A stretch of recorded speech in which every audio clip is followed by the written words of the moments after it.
I'm gonna start country music. I knew you were gonna say that. Yeah, I know, pretty predictable. And then what, pop and rap? I'll probably bench pop and cut rap. It's a cruel game we're playing. Yeah. It is. It's very cruel. Hello! Hi everybody and welcome to Snacks delivered by Grubhub. I'm Sam Mewis. And I'm Lynn Williams, and this is a show about women's soccer, but it's also about, I've been back on my crochet game. Oh my god. What? That reminds me. I wanted to ask you if you could make me, I just watched Wednesday. I know I'm so late, but Yeah. I want the black and white checkered sweater vest, like oversized. Yeah, can you just send it to me? And I can see what I can Sure. do.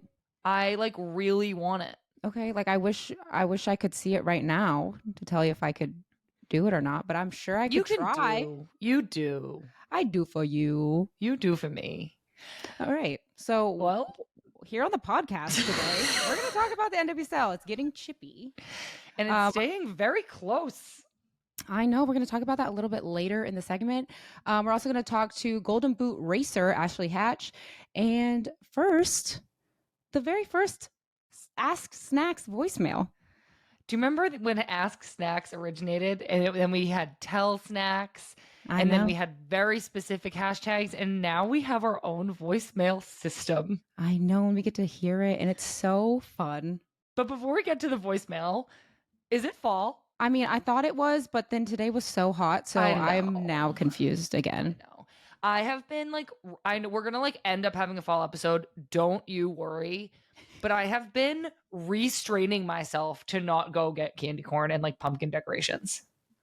I know. Like I want to decorate so bad, but I'm like, Sam, try to wait.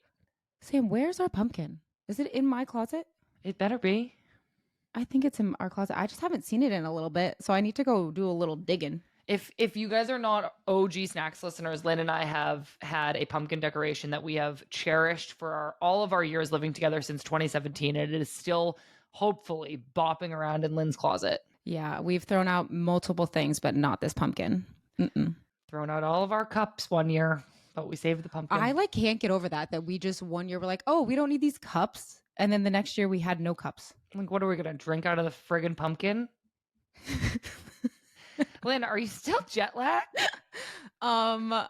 No, I'm not. But I do feel like I'm like back in preseason, so I'm just like tired all the time. It's crazy.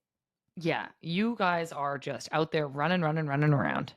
Running. So we did episode 1, obviously, with Alyssa, and I thought it went so well. Do you want to reflect on it a little bit? I do want to reflect on it. I just wanted to say how awesome our guests are Mhm. and how much I appreciate when people come on. I just love that we have this thing where we can like connect with our friends and have really intentional and real conversations. Mhm. And I think it is so brave when people come on and they're vulnerable and they know it will be shared. And I just like wanted to talk about how much I appreciate Alyssa coming on and talking about something that was like really difficult to talk about and being so vulnerable and open and honest. This podcast would not exist without our friends and teammates and the guests who come on. And I'm just like so grateful that we have them. And I just wanted to give Alyssa a little bit of a shout out. I love that.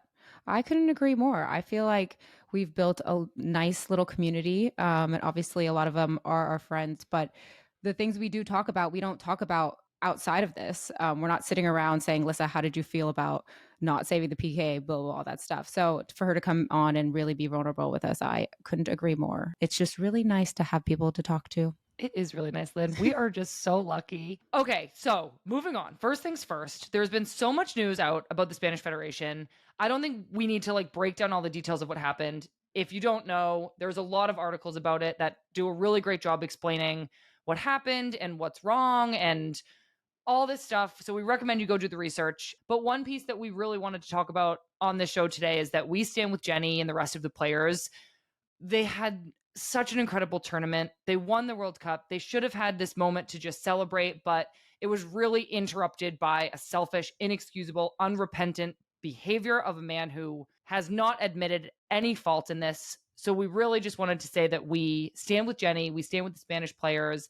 We hope that they can celebrate their victory and find some resolution in this situation that is totally unfair and totally disrespectful to the players.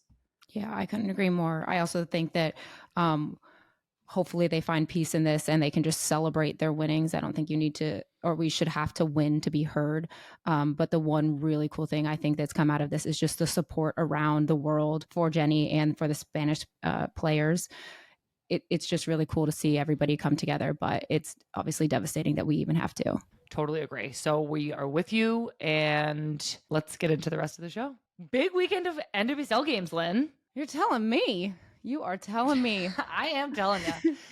Most of the Challenge Cup semifinalist teams came up big. So coming into good form at a good time for the Challenge Cup. Yeah, unfortunately, the Gothams, the Batty girls, are not in the Challenge Cup, but we still did have a hard fought game. So we played North Carolina, and we were down 3-1 at one point. We were down 2-0 at one point, came back, and then it was 2-1. They scored again, 3-1, and then we ended up tying 3-3.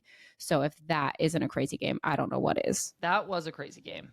It was a lot of running. There was a lot of VAR checks on the goals. Like, I know you have to check VAR for every goal, but it felt like an eternity.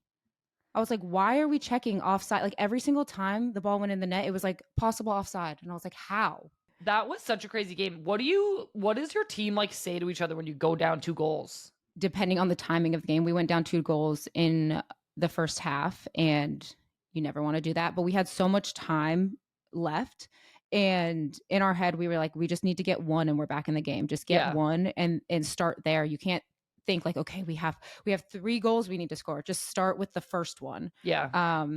And that really helped. So we came out and got that first goal. And obviously then they scored very quickly after that. And it does feel like devastating in the moment, but I think our team is such a fighting team. And I think we've proven that over and over and over again in this season. So it's just another, like, we just have to get one more. We've gotten one previously, so we can do it again. And I think that's just what you keep telling yourself is just get one, just get one, just get one. Yeah, for sure. How is it, Esther, you have a new player in Esther on your team. How has that been? Is she transitioning well? Like, how long has she even been there?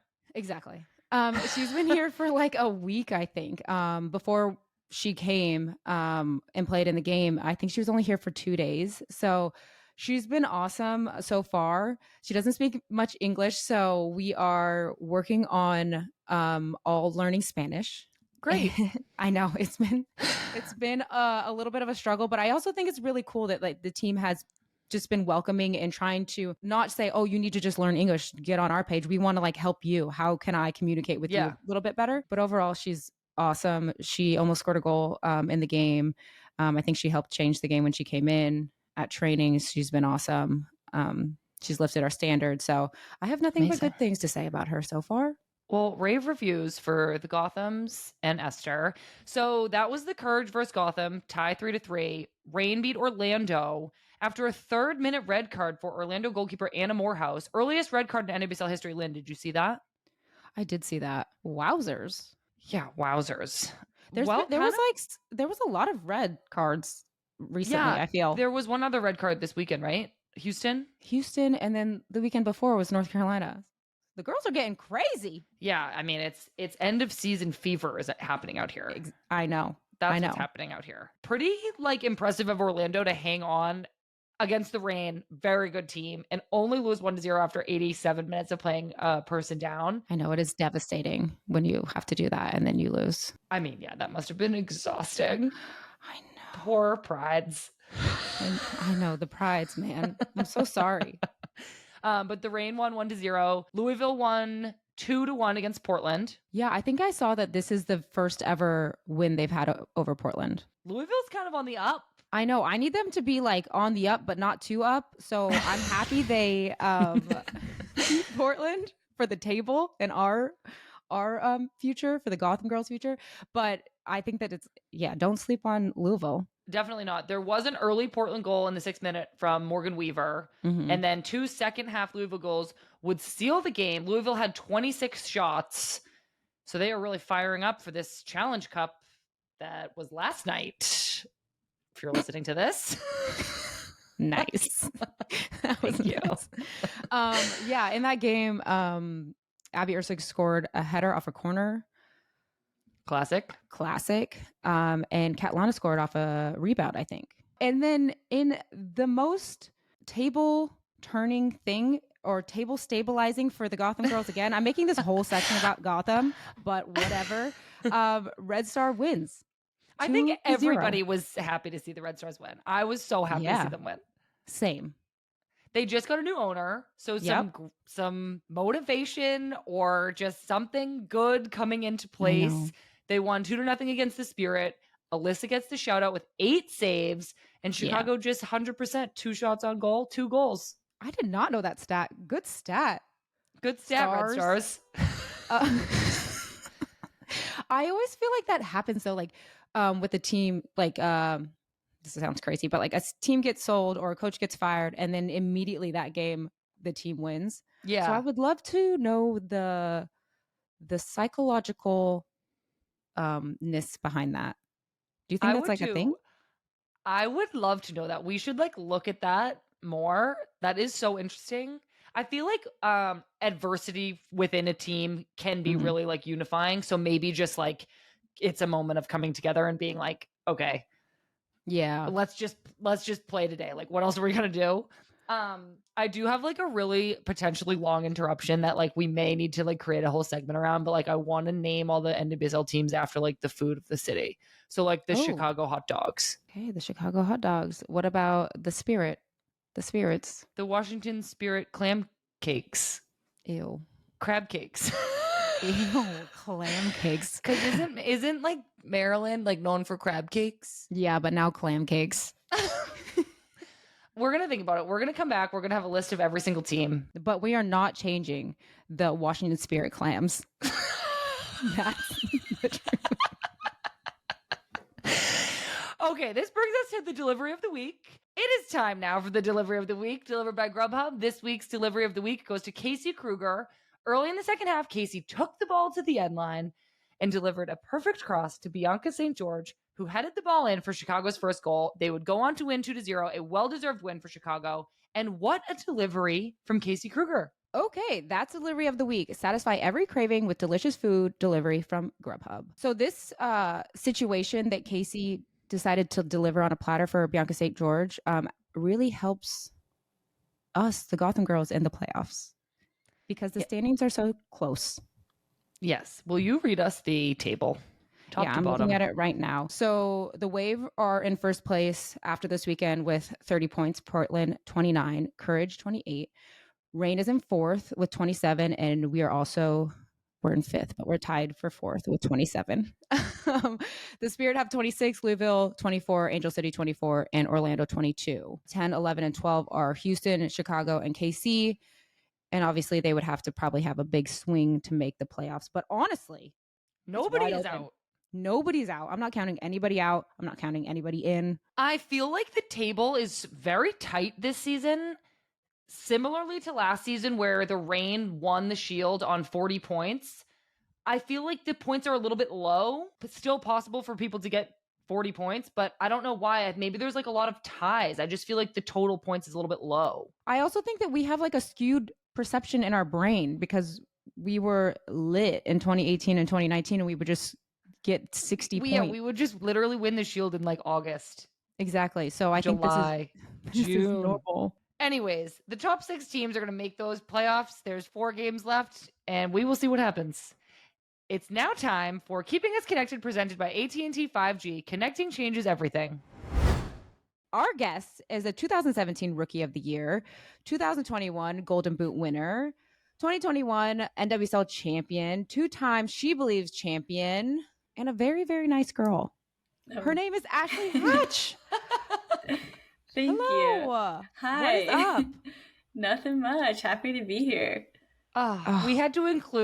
We just had to include a very, very nice girl because that's just every time we think about you, we're just like, oh, she's the sweetest. She's just the so nice. sweetest girl off the field. And then sometimes on the field, she sees red. Yeah. A little feisty, but that's okay. A little feisty, but it's wonderful. Yeah. Yeah. Thanks for the introduction. Do you remember when we were all on the Courage together? Yes, I was actually reminiscing on it when you asked me to be in the podcast. I was like, I hope we talk about our time together at the Courage. Do you miss those days? They were good days, for sure. Yeah, were you with us starting 2017, right? Yes, first year as a Courage franchise. Yes, and you were a rookie. Oh my gosh. Yeah. That was my rookie year. And we won the Shield, but not the championship. Yes, we won the Shield. That but championship, lost. remember, was the Let's crazy not talk one, about The it. physical one. the crazy one. Yeah. Where, yeah. I still Yeah. have grudges. I do too. I'll never forget when we had to put Mackenzie Doniak back there. Yeah. And we were like, it's just do what Taylor and Kristen did. And she was like, Taylor's in a sling and Kristen's in a wheelchair. She goes, no, Yeah. no. Yeah. That was wild. What do you remember about that team and like me and Lynn, like as your first year in the league? Anything? I remember lots. I feel like that was a huge year for me, like developmentally. And I feel like I learned so much from you, Lynn, like all the veterans on the team. I feel like that was the year that I learned like what it truly took to like be a pro. And so it was really fun. I feel like practices were always competitive and always really challenging. And yeah, I feel like I learned a lot from everyone, but specifically you guys too. That's so funny that you say that now, because that was like our third year in the league. So like not veteran at all. Also learning. Well, it felt like it. You guys definitely knew what you were doing. And I was like, all right, I'm hopping on board. I'm getting on this train. Oh man, that was fun. Speaking of each other, on this recording, as of this recording, we have 2 of the top 4 goal scorers in the NWSL on this podcast right now. Hatchie us and Lynn. and Who do you Sam. guys think is going to end up on top? Dun, dun, dun. I don't know. We both got so many more years ahead of us, right, Lynn? Right. Yes. Since Hatchie is a very nice girl. That's what very nice people say. Okay, well, another hard question then. Who do you guys think is going to win the Golden Boot? I literally have no idea. That's a really good question. Everyone wants to win it, but we'll see. I feel like this is a hot take. Ooh. But like, well, this is for myself. Like, I feel like in the past, I put a lot into like wanting to win the Golden Boot. And now I'm just like, I just want to play soccer well and hopefully help contribute. Like, of course I want to win it. Like, I would love to, but I just feel like I don't put so much into that anymore. I would definitely agree with you. If you're playing well, having fun, playing to the best of your ability, then that will happen. Or maybe it won't, but like that's what you need to do and that's what you need to focus on in order to get to that spot where you can win the Golden Boot. But yeah, I would definitely agree with you on that. But like if I'm tied with the Golden Boot and we get a PK, like I will take the PK. Yeah, you're like, get out of my way. That's what I was looking for. Like I will fight you to take the PK, but like I just don't think that I put so much into that anymore. Like Jay was like, Lynn, I think you're in 4th, and I was like, I had no idea. Hatchie, okay, so obviously like we were all shocked and devastated for you earlier this summer, like not getting called up, not making a roster. It's obviously just like the worst thing ever. Mm-hmm. Are you willing or able to share at all what it felt like or like what you went through in dealing with that? Definitely. I mean, that's okay. I mean, this is my first time really like talking about it, like I guess publicly. Like I've obviously like talked to my close friends and family about it, but just to put it plain and simple, it was really freaking hard. Like, I mean, everyone puts a lot of time and effort into accomplishing the goal of making a World Cup roster. And so for the past 1.5 to 2 years, every single ounce of my energy and effort went into making that roster. And for it to come down to that final call of, you know, Vlaco saying you're not going to be a part of our roster, my heart definitely sunk. But I also in that moment didn't have any regrets because I knew that like I had done everything in my power to put myself in the best position to be chosen, and I wasn't. And so it was a harsh reality that I knew I was going to have to live with. But I also didn't want it to define like who I am as a person and as a player.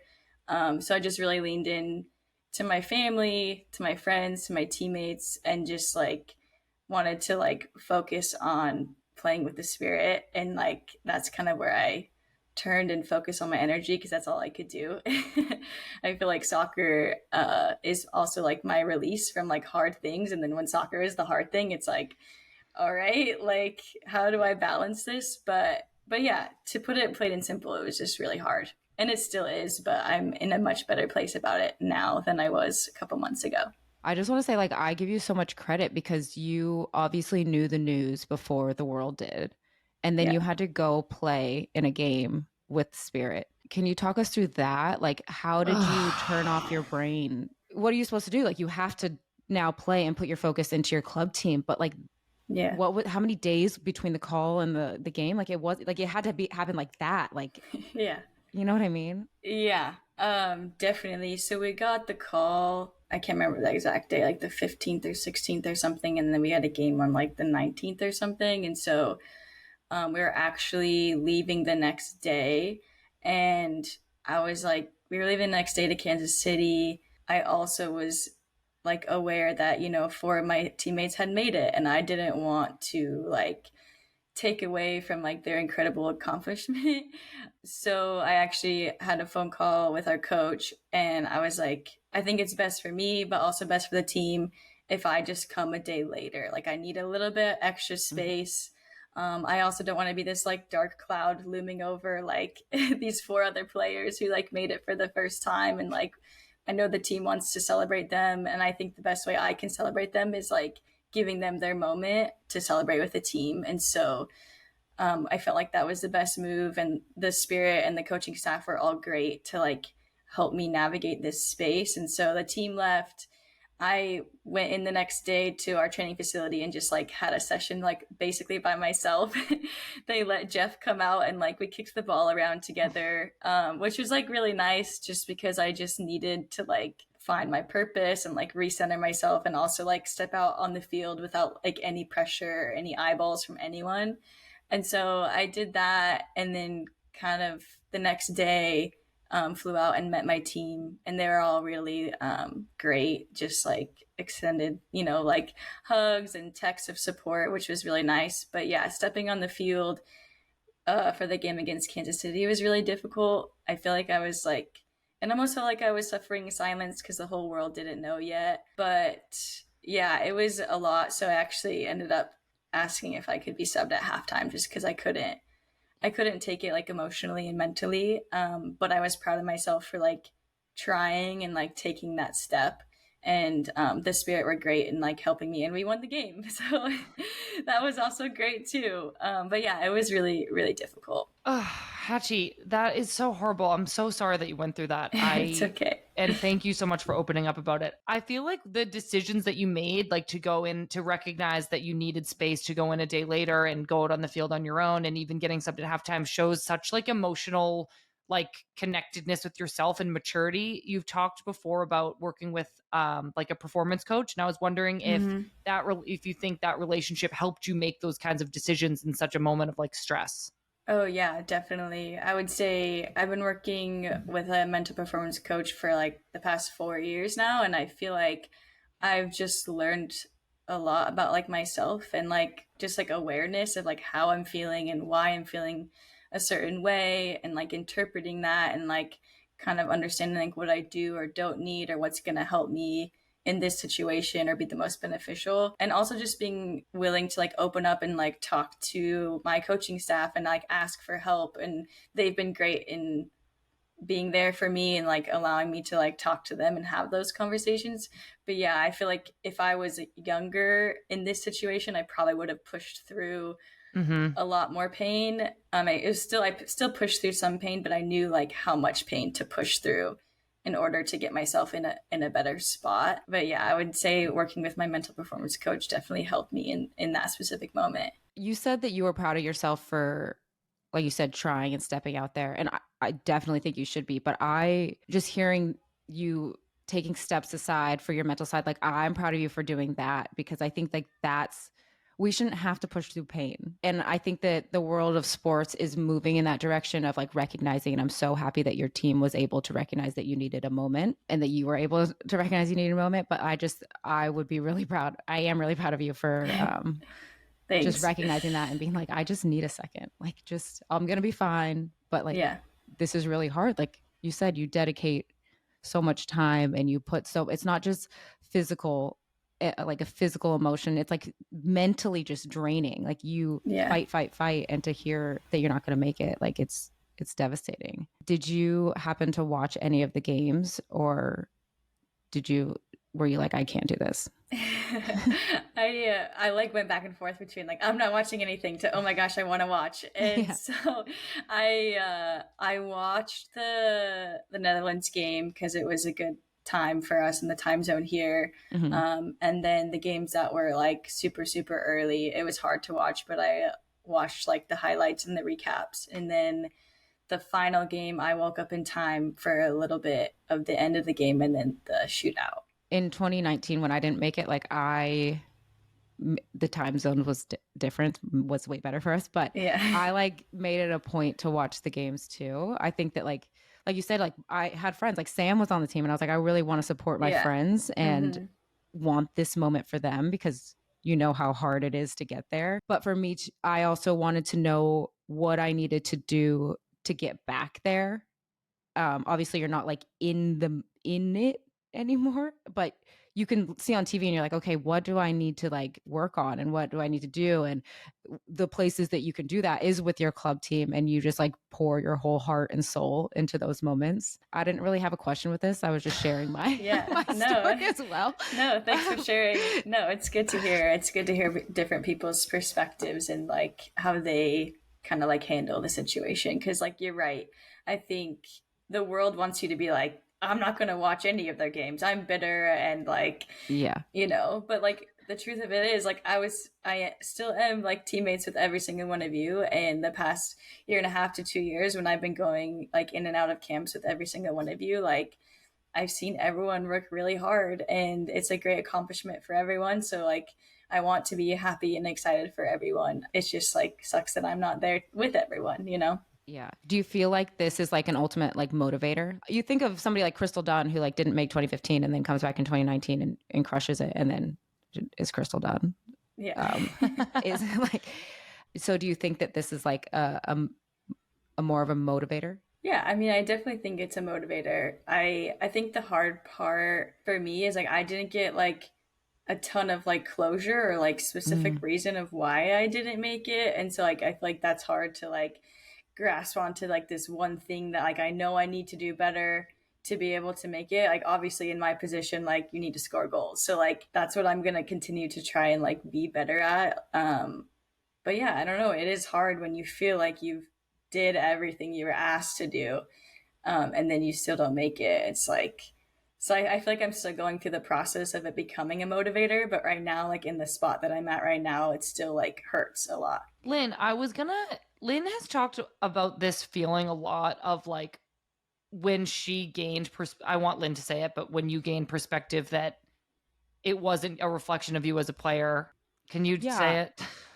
Yeah, I just think that like Hatchie, like you, like I have done that as well. Like I've scored all the goals. I've been this person in the NWSL, and it just didn't translate, or for some reason didn't get picked for the national team. And I had to take a step back and recognize that like it's a subjective opinion, and it's always going to be subjective. And so that doesn't reflect me as a player. Like I could be the best Lynn Williams I could possibly be, scoring a billion goals, and if a coach doesn't see me in the group, like I just can't change that, Yeah. And so I think that was something that I was able to cling on to and hold on to going forward, that at the end of the day, like you said, and it's not like overnight because you're still Yeah. devastated, but I'm like, I'm just going to be the best Lynn Williams I can be. You can only be the best Ashley Hatch you can possibly be. And if the coach doesn't see that, then the coach doesn't see that. Like, Yeah. I didn't make the 2019 World Cup, but I made the 2023. Those are two different coaches. Like, I don't know. Yeah. Like, maybe this next coach to that point, like, are you excited for that? But like, maybe that coach is like the biggest Yeah. Ashley Hatch fan. You know what I mean? Like, Yeah. I felt like when I was able to take back that narrative and control of like, it has nothing to do with the coach. Like, I'm going to be me. Like, exactly what you're going to get with me. I was able to like move forward and not put so much like emphasis or like put so much control into the coach's hands. And Sam, you kind of say that too with like the confidence. Like confidence comes within, like nobody can take your confidence. I think that goes like hand in hand with selections. It doesn't mean it's not devastating, because it is, but yeah, Hatchie, I guess, yeah, Lynn, I totally agree. I'm so glad you shared that. I feel like you've been playing now with Washington since this has happened, and how do you, like, now your sights are just set with the NWSL, so how do you feel about how your team's doing, the games you have coming up, the rest of the season? Like, what are you looking forward to about these next few months with the Spirit? Yeah, I mean, obviously, the ultimate goal is to make playoffs and win the championship. I'm really excited to have like our whole crew back together. I feel like this whole season we've been like slowly climbing and improving and finding areas as a unit and as individuals that we can continue to contribute and get better. So I'm excited to continue to build, and then also just have all of our players back and integrate them.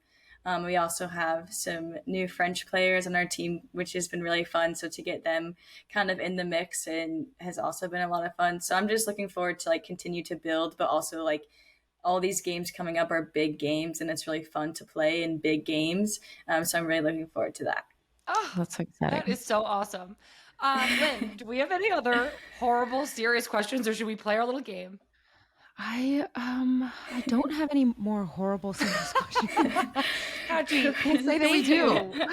Thank you so much. I know that was like probably difficult to talk about. I think this is the last serious thing I'm going to say is like, obviously nobody can relate perfectly to anything, but I think all three of us know what it's like to not be somewhere that you want to be. And I'm really sorry that that happened to you. And I have so much confidence in you and so much faith in you as a player. I like love seeing you crush it, and I'm so excited to watch you the rest of the season, and I know you'll be back in with the national team, so we are rooting for you.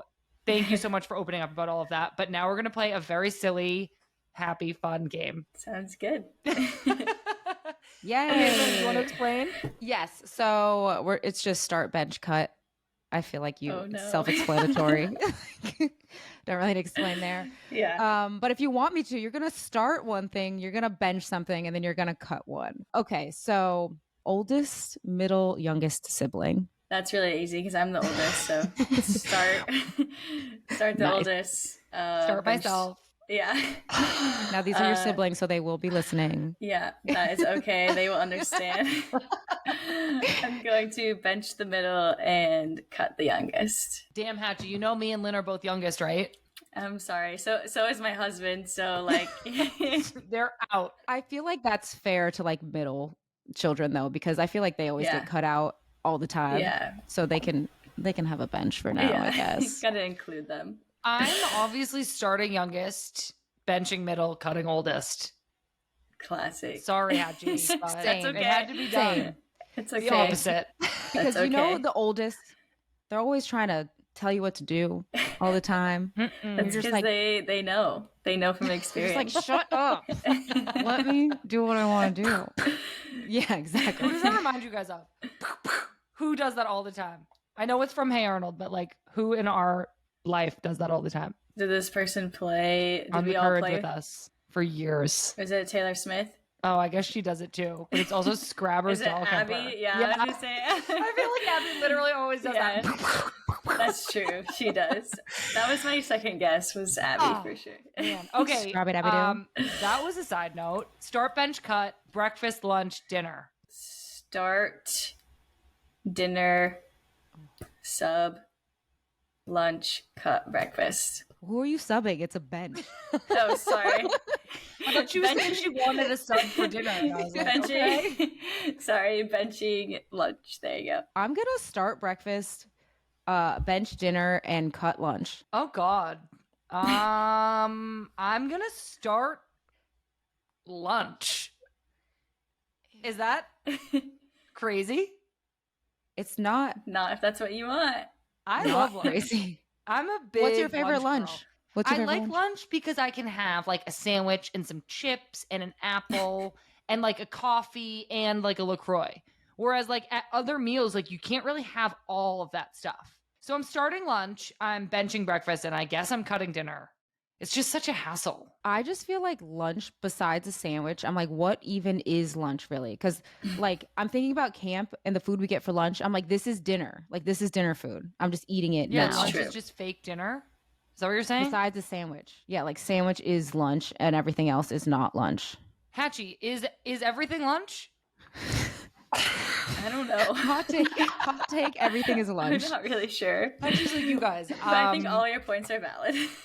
Okay, Very TikTok, nice. Very Instagram, nice. Twitter. I'm starting Instagram. To be honest, I am not really on TikTok, so I think I have to cut TikTok, but I hate Twitter, so Yeah. Cut them all. You can cut too. yeah, they're both cut. I'm starting TikTok, benching Instagram, and cutting Twitter. I literally cut Twitter out of my life. I think I'm with you on that, Lynn. Even though I don't have TikTok, but I'm gonna just like I go on Reels because I can't have another app. But like Reels, I know is just like poor man's TikTok. I go to sleep to TikTok. I've said that a million times. I know on this podcast. Okay, So- start bench cut. Country music, pop music, rap music. I'm gonna start country music. I knew you were gonna say that. Yeah, I know. Very Pretty nice, predictable. And then what? Pop and rap? I'll probably bench pop and cut rap. It's a cruel game we're playing. Yeah. It is. It's very cruel. I'm starting Taylor Swift, which I guess is pop. I'm cutting country though. I'm not here for country music. I am here for rap music. But when given the choice, I guess I don't know. Am I really going pop? It sounds like it. It sounds like you're going pop. I have a confused team right now. All the genres kind of like have So meshed did you say into anything? one. Did you I say said that I'm starting Taylor Swift, and that's all I feel like I need to say here. That's fair. I'm gonna Thanks, you guys. start rap, bench pop, cut country. Except I did listen to country all the way to training today, which was an hour. So that's bizarre. That is bizarre. Okay. Vanilla, chocolate, and then every other flavor. Or Neapolitan. Neapolitan or what? Strawberry. Starting chocolate. Like, what are the other flavors? Like, are you talking about like Oreo and like cookie dough? Because like I don't know. We didn't write this, but I also agree that's bizarre. That's like- Is it ice cream? Let's just say it's ice cream. Literally okay, how about let's say vanilla, chocolate, or sorbet? Oh. okay. Actually, sorbet is delicious. I don't know why I did that. Oh, that's difficult. Okay, starting chocolate. Probably cutting vanilla and then benching sorbet. I don't really think I like chocolate ice cream like that. Like I want chocolate bits in my vanilla. So I might have to. Do you like chocolate cake? Mm-hmm. Oh, one of those. I like chocolate cake with vanilla frosting. Or no, do I like it the opposite? I don't know. I like it the opposite. I don't know. I like it the what I like. opposite. I like yellow cake with chocolate frosting from Pillsbury Doughboy, and the icing needs to be from the can. So if you want to get me something, people get me that. And it's frosting never in a can. Got it. It's Thanks, literally Len. never. You guys, side story. When I was little, when we would bake cakes and we had too much frosting left over, we put it in the fridge. And I would go in there and get spoonfuls of frosting. And one time my mom heard me in the fridge late at night. And so she came to come get the spoon. And I literally ran into my room to eat more of it off. But like, where did I think I was going? Like, she wasn't going to catch me in my room. She was like, I literally know where you live and where you sleep. Give me the spoon. Anyway. That's funny. Lynn, you just needed a little bit more frosting. I don't know what to tell you, Mom. I just have a sweet tooth. So I think I'm going to start vanilla cut chocolate and then Jesus. sorbet. Okay, bye. Just kidding. That's okay. Starting every other flavor. No, it's sorbet. It's not every other flavor. Oh, frick. What about birthday cake? That's not sorbet. All right. Well, I don't know. Can I skip? I'm not doing this. I just want to end it. You have Starting- to participate. I can't decide. I can't commit. I can't commit. Fine, you don't get any. I don't get any ice cream. I'll go to bed with nothing. Hatchie, I mean, we ended it not really on a bang, but we ended it. We did. Thank you so much for coming on. It was so Yeah, awesome of to hear from course. you. We really appreciate it. Thanks again to Ashley, and thanks to AT&T 5G for keeping us connected. Okay, welcome back to Snacks, delivered by Grubhub. We have a voicemail. I know. We Let's talked about listen. this at the beginning, and we're so excited. We did, and now we're bringing it back because that's what we do. Our very first voicemail comes to us from Jesse, and here is their question. Hi, Lynn and Sam. My name is Jessie. I love you guys and I love snacks. And I feel like no one has ever answered this question and no one's even asked it. But when you guys go to the Olympics or the World Cup, how are roommates chosen? Thank you. Great. An original question from Jessie. I love it. Thank you, Jessie, for your question. Back in the day, way back in the day, before our time, it was random. You just got who you got. I had a few random roommates. Yeah. In my early days. When you first get on the team, you just kind of like my first roommate was Alyssa. Yeah. I was like, I don't know her. Yeah, I think my first roommate was Jill Lloyden, and I didn't really know her either, and she was so nice. As we started negotiating new CBAs, as Lynn and I were on the team longer, I think we started communicating more about what we wanted, and at one point we wanted to be able to have kind of a rotating list of people we were comfortable with to room with. Mm-hmm. Tournaments were always a little bit different because sometimes FIFA or the Olympics mandates your room block, so I don't know. That's where that list would come in handy. Yeah. So then I don't know, I guess when we eventually negotiated to have our own rooms. Well, yeah, COVID helped with that. So with COVID, we had to have our own rooms. And then we started negotiating even more and we were like, well, we can't go back. So now with the national team, unless like Sam said, it's like a tournament, we don't have roommates. And then NWSL, it's a bit different. You have a list. Some teams have a list of this is the person I'm going to room with, and you stick with that roommate the whole season. Some people have negotiated in their contracts that they get their own room. Sometimes if the person that you're supposed to room with isn't there for some reason, you just get random. Yeah, so it's kind of a hodgepodge. But I feel like it's changed a lot. I feel if we went on a trip together, we'd probably room together. I roomed with Abby Dahlkemper for a long time on the national team. I'd you want to room with somebody you're really comfortable with because you're showering in there and having phone calls and spending literally all your time sleeping next to this person. So you kind of want to know them. Thanks again, Jessie, for your question. And remember, if you have a question, you can call us at 917-565-9531. That is 917-565-9531. Save it in your phone. And you'll get a really convoluted and unclear answer that we just babble about for way too long. Okay, last up, the Challenge Cup finishes up this weekend. The semifinals will have been played already by the time you're hearing this episode. Two great matchups in the semifinal were the Current versus the Courage and the Reign versus Louisville. So let's just say some fun things about these games, even though we don't know what happened, Lynn. What a crazy game that was. Those goals were just really nuts. Can you believe that save? Can you believe that ending? The final's going to be crazy. The final will be crazy. We're very excited for it. It is this Saturday at 12:30 Eastern Time. It will be the last ever Challenge Cup final as we know it. So we're going to talk about that and so much more next week. Yeah, I don't know how I feel about that yet. Anyway, goodbye. Next week on the podcast is Abby Dahlkemper. I am so excited to talk to Scrappers D.